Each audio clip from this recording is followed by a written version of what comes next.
So this is our loans analysis report, which has quite a huge amount of pages in here. So just to go quickly through this and see what's actually included in here. So this is an executive summary overpage. So there's not only loan information in here, as you can see in the top right, there's total assets, loan to asset ratio, loan written off analysis, and then obviously your key metrics around your loans as well.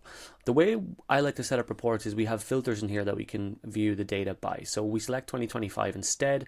All of the data will show as of June 2025 and then compare it to June of 2024. So what we're seeing here is loan applications for June of 2025 was 207 and 238 for 2024. If we change that to 2024, there's the 238 again now, and we're a little bit upwards of June, which is now comparing it to June 2023. Okay, we also have lending trends page here, so just looking at the loans issued over the last 3 years.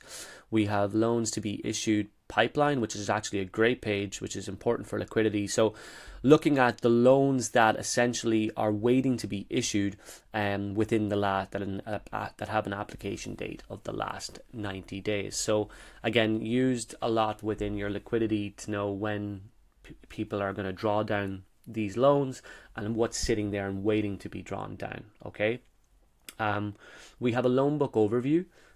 So this looks at, again, your loan balance, your monthly movement, your movement versus your prior year, and your year-to-date movement percentage. Okay, looking at the loan book balance growth over the last 5 years. So you can see this particular credit union has quite a big loan book growth over the last 5 years.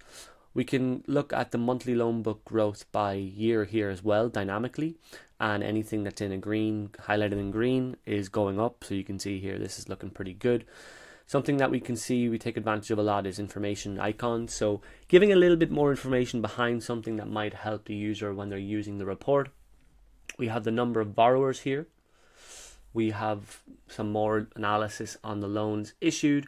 So looking at it broken out by month and by year. So the amount, the variance percentage. So you can see there quite a bit of information. You can actually export this to Excel as well, which is pretty cool. So we come in and click on export data, and data with the current layout would be fine. Now it's not going to look exactly as it looks in Power BI, and I guess that's the purpose of using Power BI, is to have it a little bit more visually appealing. But if you do need to do a little bit of off-the-cuff analysis and just put in some commentary around maybe movements that you're seeing in particular years or months, you can do so here. So you could save this down, but look, you can see it's certainly not in a bad layout. It's just not as visually appealing as it was in Power BI. We have some rejected loans analysis. We have a huge amount of analysis in here. As you can see, we have a credit committee report. We have loan application analysis. We have loan application conversion analysis. So what's your conversion rates like? We have loan application versus prior year analysis. So looking at the channels, so branch applications, phone/post applications, online applications, and comparing that to prior year.